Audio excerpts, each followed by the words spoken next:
महाराज हैं और इतना भय है उनको स्वयं को भी कि वो राजस्थान की प्रदेश की जनता के समक्ष अपना मुंह दिखाते हुए शर्मा रहे हैं, हिचकिचा रहे हैं। किस मुंह से आए? उन्होंने जयपुर के अंदर बोला था हिंदुत्व और हिंदुओं को खत्म करके रहेंगे।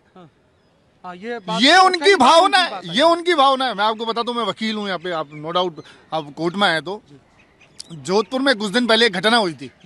जालोरी गेट में जो मुसलमान समुदाय के, स्पष्ट बोल रहा हूँ, समुदाय के जो लोग थे उन लोगों ने एक दिन भीड़ के रूप में आए और कई लोगों के ऊपर हमला किया, चाकू से वार किया, बहुत लोगों के घर पे मारपीट की, जिसकी एफआईआर भी दर्ज हुई। आपको सुन के अचंभा होगा, मैंने 482 लगाई थी। 482 एक सेक्शन है सीआरपीसी में जिसमें हाई कोर्ट को इनहेरेंट पावर है कि वो किसी भी एफआईआर के अंदर किसी भी क्रिमिनल मैटर में इंटरफेरेंस कर सकता है। तो उस एफआईआर को चैलेंज करती हुई मैंने एक 482 लगाई थी जिसमें मैं स्वयं वकील था।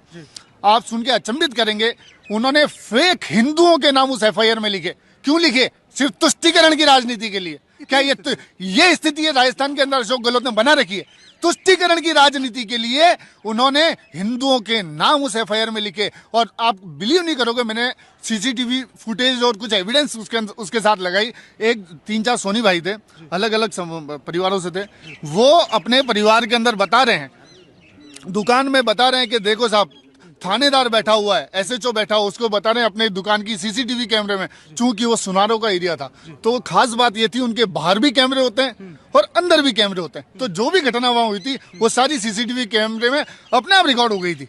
तो उसके अंदर ये स्थिति थी कि वो बता रहे हैं थानेदार को कि देखो साहब, ये आदमी है, ये आदमी, उस व्यक्ति का नाम एफआईआर में, जो व्यक्ति बता रहा है कि आपको। और बताता हूँ, एक व्यक्ति फोन लगा रहा है, किशन लाल, मुझे एग्जैक्टली उस एसएचओ का नाम ध्यान नहीं आ रहा, जो कंप्लेनेंट भी था, वो बता रहा है, फोन लगा रहा है कि साहब आओ, यहाँ पे बहुत बुरी घटना हो रही है, ये तोड़फोड़ हो रही है, प्लीज आओ।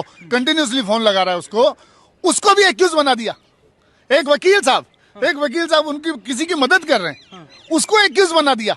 ऐसी तुष्टीकरण की राजनीति, ऐसा गंदापन राजस्थान की जनता बिल्कुल पसंद नहीं करेगी। ये राजस्थान है, राजाओं का स्थान वाला क्षेत्र है, महान विभूतियों का स्थान वाला क्षेत्र है। ये सोचते हैं कि इनको कुछ फुकड़ में बांट दें तो उससे कुछ फायदा मिल जाएगा। अरे कुछ रत्ती भर फायदा नहीं मिलने वाला इससे। और ये सिर्फ तुष्टीकरण की राजनीति लोग सब समझते हैं, इसलिए अशोक गहलोत की जो तो क्या मिलने की उम्मीद? अरे उसकी जो नीतियां रही है ना, उनकी जो नीतियां रही है अशोक जी की नीतियां तुष्टीकरण के चक्कर के अंदर उन्होंने, वो हिंदू विरोधी हो गए, धर्म विरोधी हो गए। तो किसी भी राजनेता को किसी धर्म का विरोधी तो नहीं हो जाना चाहिए।